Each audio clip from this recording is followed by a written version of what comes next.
I promise you, I'm going to get you to learn this song. Learn it. Hey, welcome back to the show.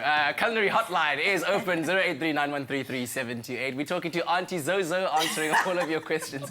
I'm only saying that because 9-year-old Clarissa called us just before the break. But we've got a question here that comes from Anuska Dirks, who says the following. Is that pan okay? It's okay. Firstly, Don't worry.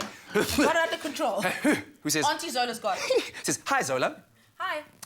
I need to know how to make liver with egg and flour, or is it just flour? Right, okay, that's a very good question. And you said, you were just telling me during the ad that you really enjoy liver. I love liver. But you have it on the braai. Yeah, I open flame stuff. Yeah. Okay, so for her, the answer is you actually only need the flour. Okay. Okay, because what you're doing is, it cooks pretty quickly, so what you're doing is pretty much creating a barrier between harsh heat and the actual liver. And also remember, you don't have to eat liver fully cooked. It can be sort of medium to well done. Yeah, because nobody likes a dry liver or a dehydrated liver. It doesn't even feel good inside either. So.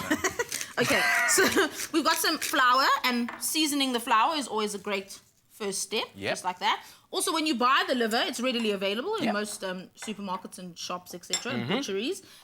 So season your flour, then just make sure that it's cleaned of all the... What do you call them? Well, there's like a little membrane that covers the membrane on the top, and then also like the arteries or the, you know, the stuff that goes through it, because that's going to be tough, okay? Then dry your liver. Make sure you put it on some kitchen paper. There we go. And then all you want is a thin coating of flour. Okay, so this is a very fancy way of doing it, because kochai, when we have like traditional ceremonies and stuff, you literally just take the lever, open fire, and then watch. Yes, I mean, if you're gonna, that's also a really nice way to do it on the braai. But you know, this is how she does it at home. So let's show her the proper way. Lovely. And then just into a medium hot pan with some olive oil. Medium hot, so not searing hot. Not searing hot, because you don't want to scorch the liver. And like I said, it cooks pretty quickly. Yeah. So you don't want, you don't want to burn it. And that's it. So you just wait until it's golden brown on the one side, and you turn it over on the other side. For a piece about that thin, I do 2 minutes per side. It'll be ready. Yeah. Okay. Question I have, also culinarily related. What happened with you and liver? Because you've got this aversion to liver that I cannot understand. I'm doing well though. Can you tell? Oh, absolutely. But if this was last year, Zola would be like, so you got to get the and then put the hey. It's surprising for most people for a chef to have such a really terrible gag reflex such as my own. But I'm doing well. I mean, you didn't answer my question. What happened to you and liver? Bringing myself towards myself. I just don't like, I think I'm very visual, and when people talk about really gross things, I sort of think about them, and I see them, and I smell them, and that's what irks me. But yeah, this is nice and clean, so it doesn't smell of anything. Yeah. Doing well. Well, listen, we're going to try and be taking your calls. 083-913-3728. Put that number on speed dial, by the way, so that when we have our next culinary hotline, you just press number 2 and then it goes through. I haven't asked Zola this in a long time. It's time for your culinary word in isiZulu. Masfundeni. So, in isiZulu, what is liver? Hey. Oh, gosh. I'm not even going to say liver because I know that's right. It's not. I'll tell you what.